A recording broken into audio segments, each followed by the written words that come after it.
আসসালামু আলাইকুম। মই আকৌ আৰু এটি ভিডিঅ' লৈ আহিছোঁ বাৰু যে মানুহ কেতিয়াও হিংসা কৰিব নালাগে। হিংসাই মানুহৰ জীৱনত অপদৰ্থ হ'ব এদিন, বুজিছেনে? যি মানুহে মানুহক হিংসা কৰে সেই মানুহে কিন্তু এদিন নহয় এদিন ৰসৰ তলত যাব, বুজিছ? সেই ৰসৰ তলত যোৱা মানুহটো এদিন নহয় এদিন সেনেকুৱা সেই যে মহিলাটোক মানে চেই লেই কৰিছিল সেই দিনখন সেই মহিলাটোক লাগিব, বুজিছেনে? সেইটো কথা। কিন্তু এনেকুৱা ভুল কেতিয়াও কৰিব নালাগে। মানুহটো নহয় জানো, ছাগলী গৰুটো আৰু নহয় মানুহে খাই পেলাব, নহয় জানো?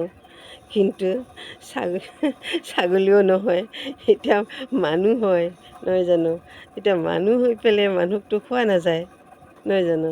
সেইটোৰ কাৰণে তেওঁলোকে ভাবে সেইজনী মৰি নাযায় কিয়, মৰি গ'লে ভালেই হয় বাৰু, বুজিছ? মৰাৰ কাৰণে অপেক্ষা। বা বোন ৰেডি, এতিয়া খালি যোৱাৰ কাৰণে ৰেডি, বুজিছেনে? সেইটোৰ কাৰণে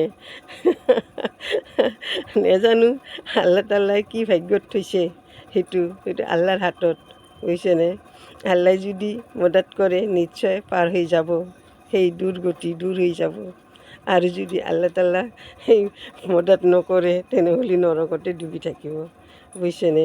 সেইটোৰ কাৰণে মই সকলোকে কওঁ এনেকুৱা ভুল কেতিয়াও নকৰিবা। আৰু যি মহিলাই ইমান মানুহক পইচা দান কৰিছিল এনেকুৱা ভুল আৰু নকৰিবা।